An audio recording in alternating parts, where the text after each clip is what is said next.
காவேரி வந்து விஜயோட ஆஃபீஸில் இருந்துக்கிட்டே விஜய்க்கு ஃபோன் பண்ணுறாங்க. ஃபோன் பண்ணி விஜய் என்ன பண்ணிகிட்ருக்கீங்க, நல்லா இருக்கீங்களா, சேஃபாக இருக்கீங்களான்னு கேட்குறாங்க. அதுக்கு விஜய் ஒன்றும் பிரச்சனை இல்லை காவேரி, நான் தான் உனக்கு வேலை வச்சுட்டேன், ஆஃபீஸ் வேலையெல்லாம் பார்க்க சொல்கிற மாதிரி சொல்லிட்டேன். ஆனாலும் உன்னை விட்டால் வேறு யாரும் இல்லை காவேரி இந்த மாதிரி பார்க்குறதுக்கு. சரி நீ வந்து உடம்ப பத்திரமா பார்த்துக்கிட்டு அப்புறமா ஆஃபீஸ் வேலையெல்லாம் பாரு சரியா. அன்னைக்கே சாப்பிடாம டாக்டர் வந்து என்ன கர்ப்பமாக இருக்கிற பொண்ணை இப்படி கவனிச்சுக்கிறீங்கன்னு சண்டைக்கு வந்துட்டாங்க.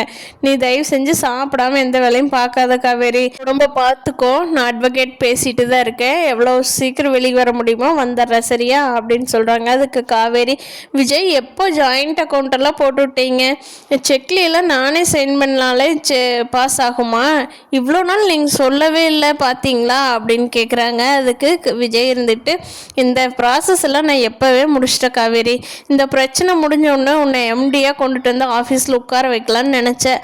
ஆனால் அதுக்குள்ளே நமக்கு தான் பிரச்சனை ஒன்று மேலே ஒன்று அடுத்தடுத்து வந்துடுதே, நமக்கு எங்கே டைமே இல்லையே காவேரி, அதனால தான் நான் எதுவுமே சொல்ல முடியல அப்படிங்கிறாங்க.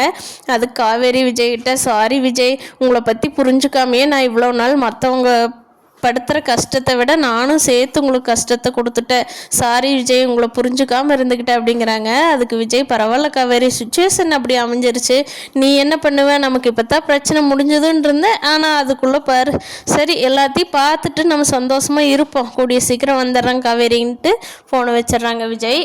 சாரதா காவேரிக்கு ஃபோன் பண்ணுறாங்க.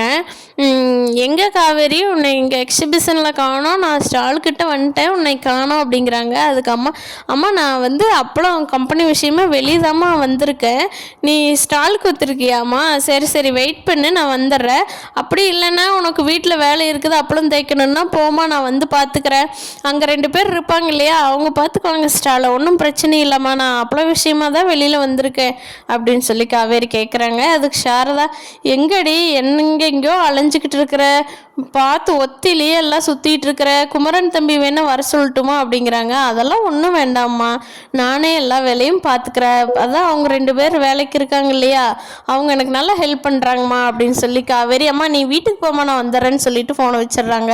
அடடா அம்மா நல்ல வேலை ஸ்டாலில் காணோன்னு கேட்டாங்க, ஃபஸ்ட் எடுத்த உடனே எங்கே ஏதுன்னு கேட்டிருந்தாங்கன்னா மாட்டியிருப்போம் நல்லா அம்மாட்ட. சரி பரவாயில்ல, கடவுள் எப்படியோ அப்படியே நம்மளை காப்பாற்றிட்டு இந்த வெண்ணிலா விஷயத்தில் மட்டும் வெளியே வந்து விஜய் வந்துட்டாருன்னா எவ்வளோ சந்தோஷமாக இருக்கலாம் அப்படின்னு சொல்லி யோசனை பண்ணிகிட்டு இருக்காங்க. பார்க்கலாம் ஃப்ரெண்ட்ஸ், இனி வரப்போகிற எபிசோடில் விஜய் காவேரி சீக்கிரமாக சந்தோஷமாக இருப்பாங்களான்னு பார்ப்போம். இந்த வீடியோ பிடிச்சிருந்தா லைக் பண்ணிக்கோங்க, நம்ம சேனல் இன்னும் சப்ஸ்கிரைப் பண்ணாதவங்க சப்ஸ்கிரைப் பண்ணிக்கோங்க. தேங்க்யூ.